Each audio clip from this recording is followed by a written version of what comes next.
गुरुर्विष्णू गुरुर्देव महेश्वरा गुरु साक्षात् परब्रह्म तस्मै श्री गुरवे नमः। शंकरं शंकराचार्यं केशवं बादरायणं सूत्रभाष्यकृतौ वन्दे भगवन्तौ पुनः पुनः। विचार सागर रहस्य तरंग 5वा, हेडिंग 11वे, शुद्ध ब्रह्म जगताला कारण नाही। पाठ क्रमांक 53।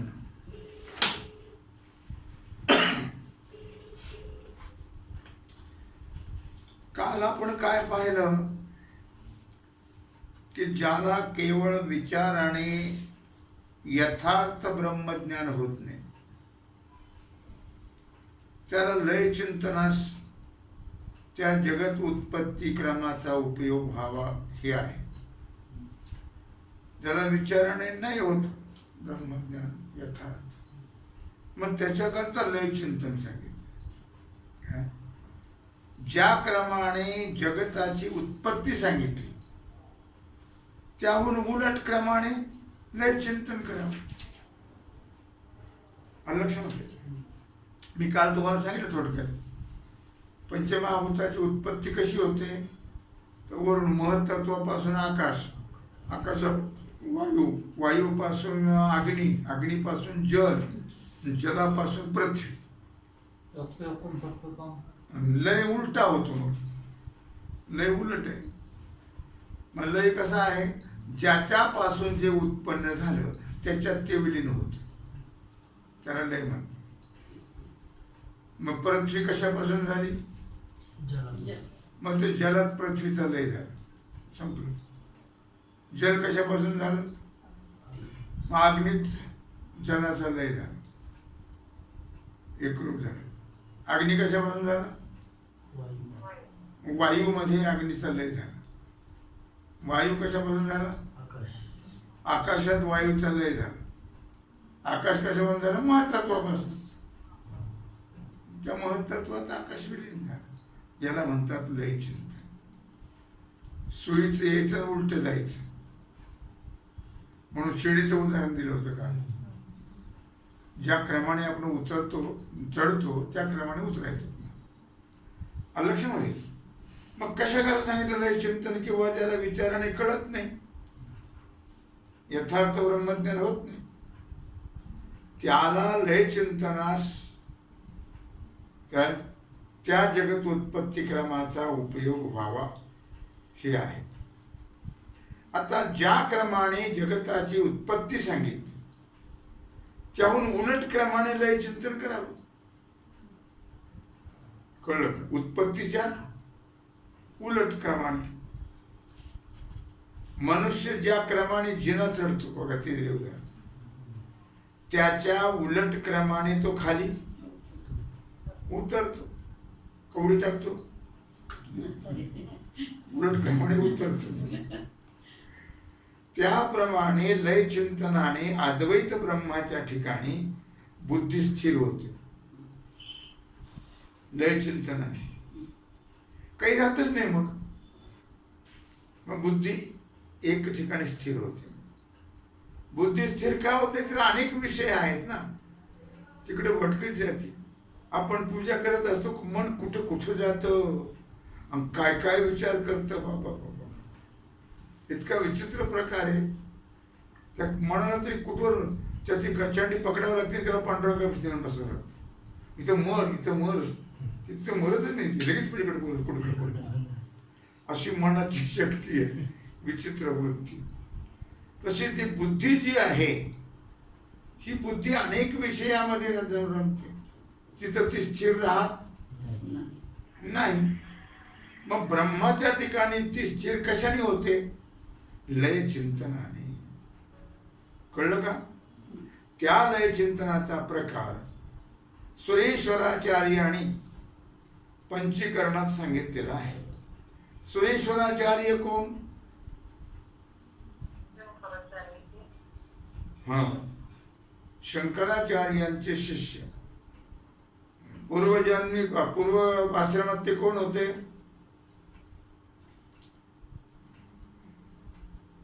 सुरेश्वराचार्य वार्तिककार झाले पुढं.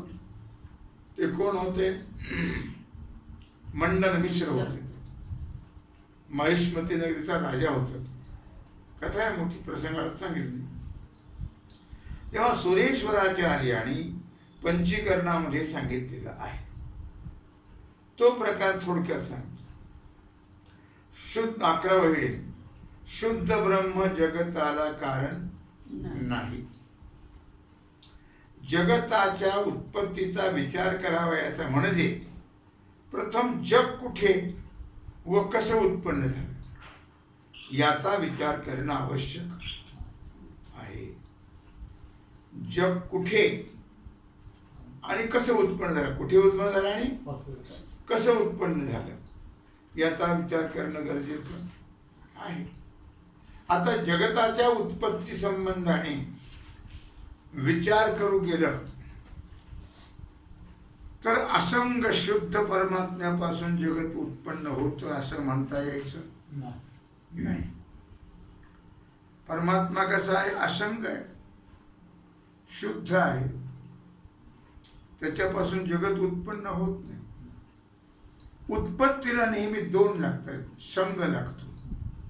कुठल्याही कार्याची, वस्तूची, पदार्थाची, प्राण्याची उत्पत्ती होण्याकरता संग लागतो, दोन लागतात. एकापासून कशी उत्पत्ती होईल?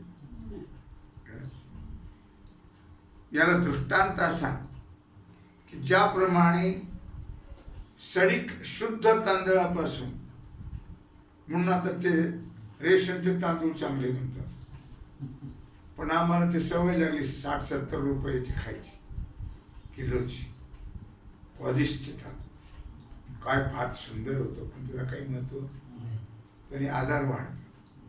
आणि रेशनिंगच्या तांदूळाने पौष्टिक आहेत ते हातसडीचे तांदूळ आहेत असं म्हणतात. ज्याप्रमाणे सरीक शुद्ध तांदळापासून किंवा फोलकट काढलेल्या कोणत्याही बीजापासून अंकुर उत्पत्ती होते का?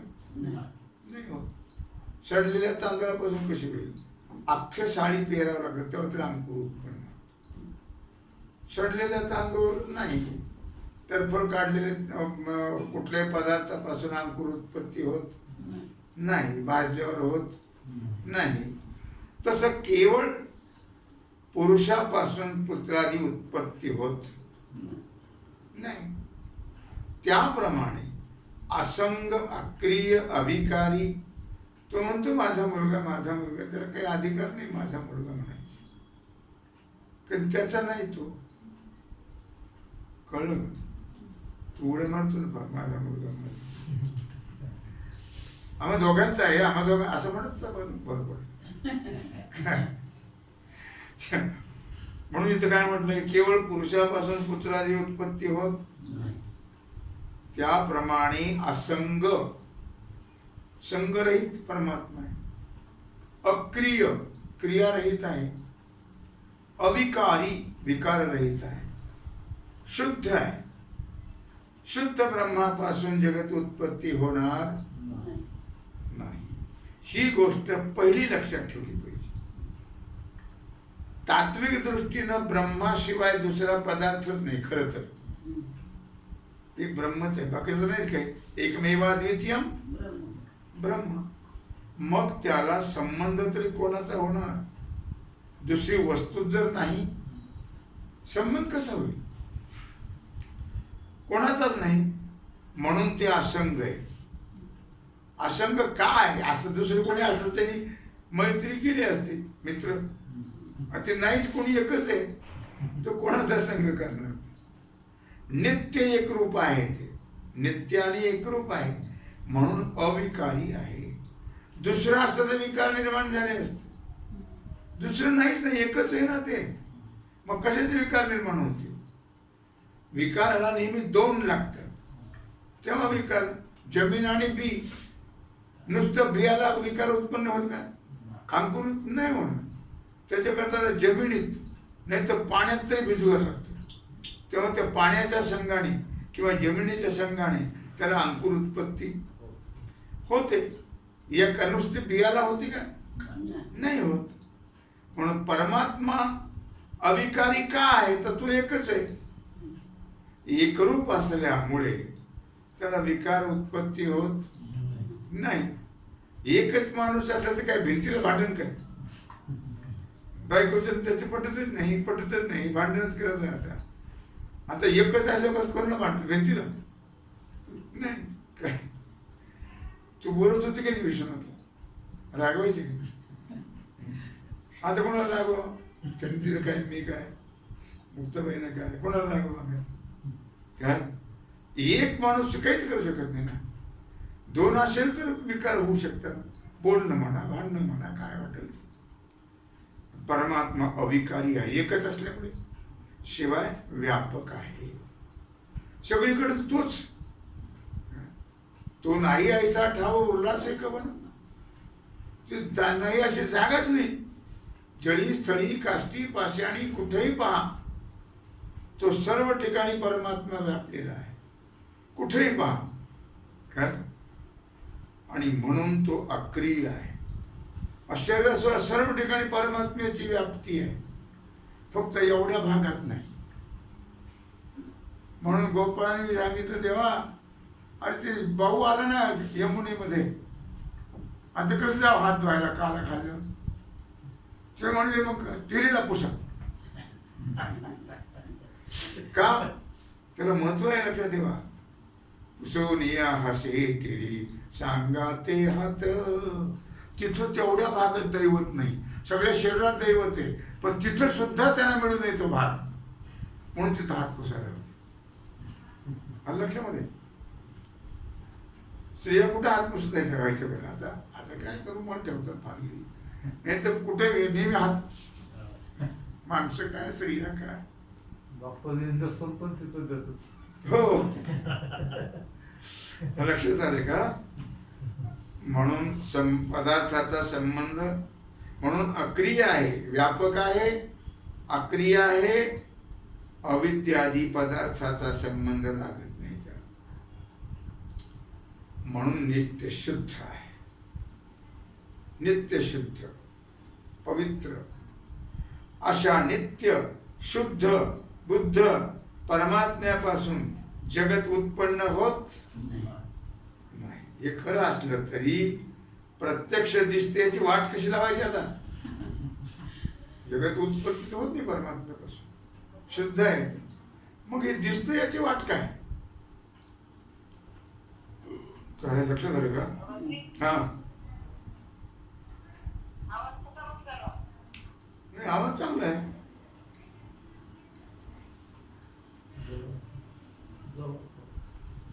लांब असल्यामुळे होत असेल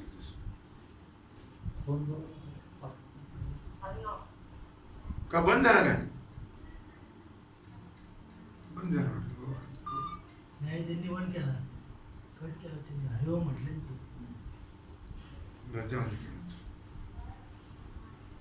असा प्रश्न पुढे येतोच. काय मायेचा आता हेडिंग 12वी.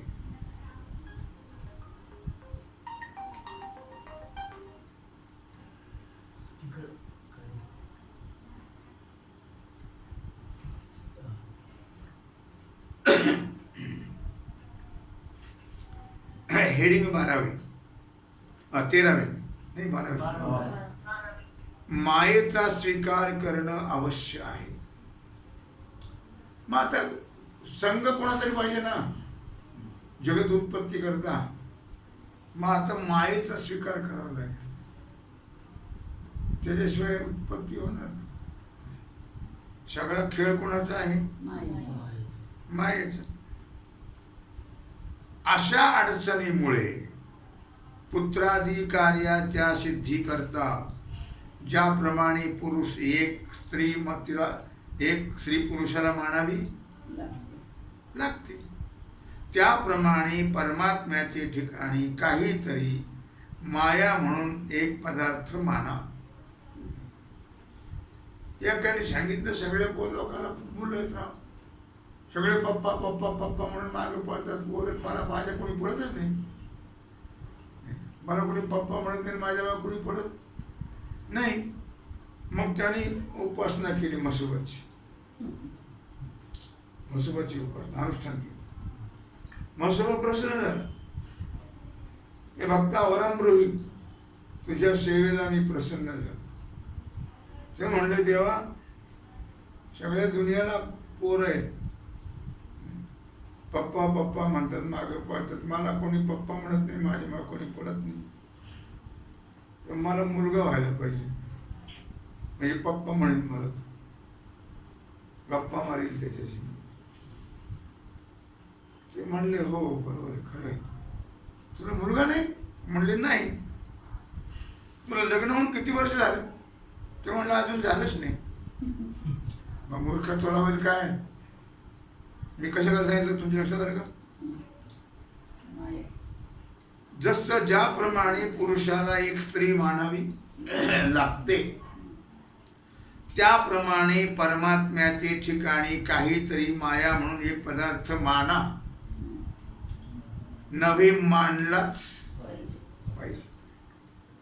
त्या वाचून जगताची व्यवस्थाच लागणार नाही. बर, माया मानावयाची ठरली म्हणजे जगतातील बऱ्या वाईट पदार्थाची व बंध मोक्षाची नीट व्यवस्था लागेल. कळलं का? माया मानायची ठरली म्हणजे जगतातील बऱ्या वाईट पदार्थाची बंध मोक्षाची नीट व्यवस्था लागेल. अशी ती सत्व रजतम या 3 गुणाने युक्त, अर्थात ती माया त्रिगुणात्मक अशीच मांडली पाहिजे. ती माया कशी मांडली पाहिजे? त्रिगुणात्मक. बर का? आता 13व हेडिंग, माया कशी मानावी याबद्दल शंका व समाधान. शिष्य म्हणतो, महाराज, जगताच्या सिद्धीकरता माया मांडली पाहिजे, खरं आहे, पण ती परमात्म्याच्या आश्रित न मानता सांख्य मताप्रमाणे स्वतंत्र मानून ती वाटेल तेव्हा स्वतःच्या सामर्थ्याने जग उत्पन्न करते व वाटेल तेव्हा नाश करते, अशी मांडली तर काय बिघडलं? तो एकटाच राहू द्या ना, कशाला त्याचा आश्रय करायचा? हिलाच करू ते, काय करायचं? तुमच्या लक्षात आलं का? जगत उत्पन्न करते, वाटेल तेव्हा नाश करते, अशी मांडली तर काय बिघडलं? त्याला कशाला परमात्मा पाहिजे? श्रीगुरु म्हणतात, मायेला स्वतंत्र मानणं वेदाला मान्य नाही. कळलं का? आणि जर ती वाटेल तेव्हा जगत उत्पन्न करणार तर मोक्ष साधने व्यर्थ होती. लक्षात आलं का? माया स्वतंत्र मानली तर आणि मोक्ष प्रसंग येईल, अन्य मोक्ष. कारण मुमुक्षुने प्रयत्नाने एकवार जगताची निवृत्ती केली. जगताची निवृत्ती करणं सोपी आहे का? खूप प्रयत्न करावे लागतात, खूप अभ्यास करावा लागतात. तेव्हा कुठं ते अविद्या, अज्ञान, भ्रम जातून मग जगताची निवृत्ती होते. मग त्याने इतके प्रयत्न करून एकदा जगाची निवृत्ती केली तर वाटेल तेव्हा माया जगत पुन्हा उत्पन्न करेलच. झालं घोटाळा पुन्हा. शिवाय पुरुषाच्या आश्रया वाचून केवळ स्त्रीपासून पुत्रादी कार्य उत्पन्न होत नाही. लोक नवस्कर सायास्कर कुठं ते गुजरातला जा असं करत होते का? असं कुठं असतं काय? 900 कन्या पुत्र होती तरी का करणे लागे पती, तुकाराम महाराज म्हणतात. 900 कुठं होत असतं नाही. काय? पुरुषाच्या आश्रया वाचून केवळ स्त्रीपासून पुत्रादी कार्य उत्पन्न होत नाही. मग देव जर पुत्र देतो 900 तर हिला ठेवा प्याला पुरला, तिला ठेवा स्वरा पुरला. बरोबर काय देव तुमचं करतो ते? देव काय करतो हो, हे सगळं थोतांड आहे सगळं, पोट भरू धंदा. म्हणून स्वतंत्र माया जगत उत्पन्न करण्याला समर्थ कोण नाहीये, हे प्रत्यक्षच आहे. जगत उत्पत्तीच्या संगती करता जर माया मानावयाची तर ती परमात्म्याच्या आश्रयावरच मांडली पाहिजे. माया परमात्म्याच्या आश्रयावरच मांडली म्हणजे मायेमध्ये चैतन्याचा आभास येणार. परमात्मा आणि साभास माया, बरं का. कुटस्थ आणि साभास अंतःकरण. कुटस्थ आणि साभास कसं काय झालं? साभास ते कसं झालं? कुटस्थातच पडलं त्या अंतःकरणामध्ये, म्हणून कुटस्थ आणि साभास अंतःकरण. तसं माया परमात्मा आणि साभास माया, पण त्या परमात्म्याचंच प्रतिबिंब त्याच्या हात पडलं मायेमध्ये, म्हणून ती आभासयुक्त माया मिळून ईश्वर. आता ब्रह्म खाली आलं, ब्रह्माचा भाव कमी झाला, कारण ती उपाधी लागली ना. आजीवरी होता भला परिया रांडेने नाशिला, महत्व कमी झालं त्याचं. अरे काय पोरग चांगलं होतं बघा, मला आई म्हणल्याशिवाय जेवत नव्हतं, आई म्हणल्याशिवाय पाणी पित नव्हतं. आता कुठे गेली ती, कुठे गेली ती, पूर्वी म्हणायची कुठे गेली ती, आता नावाने झाक मारतात मला. काय इतकं चांगलं पोरग होतं, पण ही आली पांढरी पाल आणि तेव्हापासून सगळं बिघडून काय लक्षात आलं का तुमच्या? तेव्हा मुद्दा काय चाललेला आहे की माया परमात्मा आणि साभास माया मिळून ईश्वर असं नाव ब्रह्मचैतन्याला प्राप्त होतं. जेव्हा नाव प्राप्त झालं दोन्ही मिळून, तेव्हा त्याला ईश्वर म्हणतात. आणि तो ईश्वर या जगताला कारण आहे. कोण? मायायुक्त ईश्वर जगाला कारण आहे. त्या ईश्वराचं स्वरूप चौथ्या तरंगात विस्ताराने सांगितलेलं आहे. ईश्वराचं स्वरूप तरी पण मायेच्या स्वरूपाविषयी जास्त विचार करणं आवश्यक आहे. मायेबद्दल जास्त विचार करणं गरजेचं आहे. आता 14वे हेडिंग, मायेची लक्षण व तिची सिद्धी.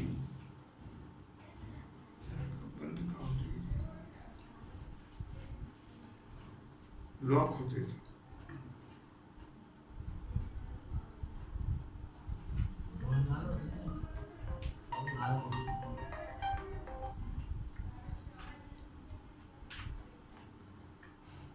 काय चाललंय? 14 हेडिंग, मायेचे लक्षण व तिची सिद्धी. प्रथम मायेचं लक्षण असं की माया ही अनादी व अनंत अंतवती असून स्वतःहून विलक्षण म्हणजे मिथ्या आहे. माया कशी आहे? अनादी. अनादी म्हणजे उत्पत्ती रहित आहे. आणि नाही तिची उत्पत्ती कशी होईल? माया नाहीच शब्दात सांगितले. माया, मा म्हणजे जी, या म्हणजे नाही. जी नाही ती, मग तिची उत्पत्ती कशी असेल? म्हणून ती अनादी म्हटली, उत्पत्ती रहित. पुन्हा अंतवती, पुन्हा तिचा काय होतो? नाश होतो मायेचा. काय? कशाने नाश होतो? ज्ञानाने. माया अनादी शांत आहे, उत्पत्ती रहित म्हणजे नाश पावणारी आहे. आलं लक्षामध्ये? माया कशी अनादी शांत आहे, पण स्वतःहून विलक्षण, सतही नाही आणि असतही नाही, म्हणून ती मिथ्या आहे. मग माया कार्य हा संसार कसा असेल?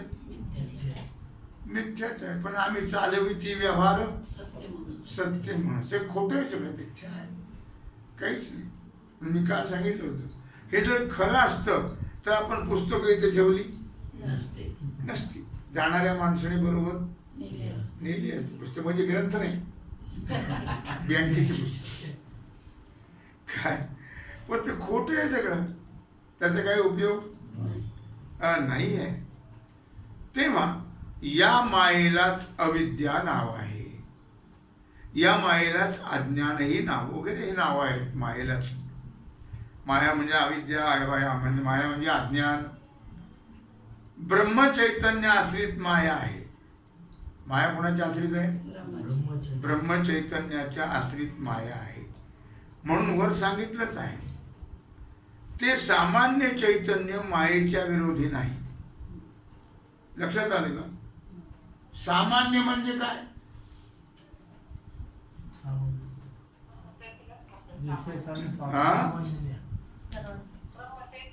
जे व्यापक चैतन्य आहे, सर्व व्यापक, त्याला सामान्य म्हणतात. लक्षामध्ये ते सामान्य चैतन्य मायेच्या विरोधी नाही. मग हे व्यापक चैतन्य जे आहे ते मायेच्या विरोधी नाही.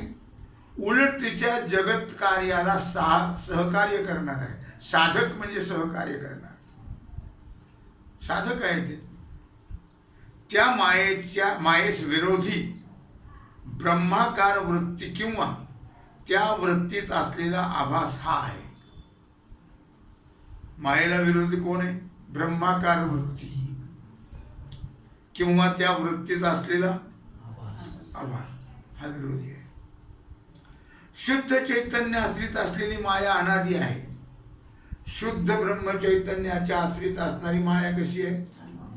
अनादी आहे, उत्पत्ती रहित आहे. आधी म्हणजे उत्पत्ती. मायेला उत्पत्तीच म्हणून तिला काय म्हटलं? अनादी, उत्पत्ती रहित. शिष्य म्हणतो, महाराज माया उत्पन्न होते असं मानलं तर काय अडचण आहे हो? माया उत्पन्न होते असं म्हटलं तर काय बिघडलं? श्रीगुरु म्हणतात, कोणापासून? उत्पत्ती मानणार तिची, मायेची. शिष्य म्हटलं, महाराज परमात्म्यापासून. श्रीगुरु म्हणतात, अरे तो तर अविक्रिय आहे, असंग आहे, त्याच्यापासून कसं काय माया उत्पन्न होईल? शक्य आहे का? अविक्रिय असंग जो आहे त्याच्यापासून माया उत्पन्न होणं शक्य नाही. शिष्य म्हटलं, बरं ईश्वरापासून माया झाली असं म्हटलं तर? श्रीगुरु म्हटलं, अरे बाबा, ईश्वर, जीव किंवा बाकीचे सर्व जगत हे तर माया कार्य आहे ना. काय? ईश्वर असो, जीव असो, जगत असो, हे सर्व काय आहे? माया कार्य आहे. काय? प्रथम म्हणून माया, ईश्वर सुद्धा मिथ्या म्हटलं. ईश्वरा माया कार्य आहे ना, उपाधी लागली मायाची त्याला. जीवाला सुद्धा उपाधी लागली अविद्येची. प्रथम मायेची सिद्धी झाल्यापासून ईश्वर, जीव किंवा जगत यांचं स्वरूप सिद्ध होणार नाही. म्हणून प्रथम मायेची सिद्धी झाली पाहिजे. म्हणून ईश्वरापासून माया उत्पन्न झाली असं म्हणता येणार नाही. उलट सुलट कसं काय? तसं म्हटलं तर पुत्रापासून पित्याची उत्पत्ती होते असं म्हणावं लागेल. अशा रीतीने माया उत्पत्ती रहित आहे, म्हणून अनादी आहे. ब्रह्मज्ञानाने मायेचा नाश होतो. ब्रह्मज्ञानाने नाश होतो. जसं सूर्य उगवला की अंधाराचा तुमच्या घरात येऊन लपतो का? नाही, तोच प्रकाश रूप होतो. अंधारच त्याचा नाश होतो. म्हणून माया अंतवान आहे. ब्रह्मज्ञान मायाचा काय होतो? नाश. म्हणून माया कशी अंतवान आहे. लक्षात आलं? अर्थात असताहून स्वतःहून विलक्षण आहे. कशी आहे? सतही नाही असं आणि असतही नाही. नाही. म्हणून मिथ्या आहे. जे सतही नसतं, जे असतही नसतं, त्याला मिथ्या म्हणतात. ज्याचा तिन्ही काली बाध होत नाही, बरं का? तिन्ही काली बाध होत नाही. त्याला सत म्हणतात. त्रिकाला बाधित. सत कशाला म्हणतात? तिन्ही काळात ज्याचा नाश होत नाही, बाध होत नाही. असं फक्त काय एक चैतन्यच आहे, त्याचाच फक्त, बाकी सगळं नाशवानच आहे. चैतन्याचा मात्र तिन्ही काली बाध होत. माया ब्रह्मज्ञानाने बाधित होते. माया बाधित होते. म्हणून स्वतःहून विलक्षण आहे. ज्याची तिन्ही काली प्रतीती होत नाही ते शशशृंग किंवा आकाश पुष्प याप्रमाणे ते कसं आहे? असंच आहे. शशशृंग होते. मग तशी माया कशी आहे? सतही नाही, असतही नाही. म्हणून सता सताहून विलक्षण मिथ्या आहे. अशा प्रकारे झालेली सेवा भगवत चरणी समर्पित करून राहिलेला जो सेवेचा भाग आहे तो आपण उद्या.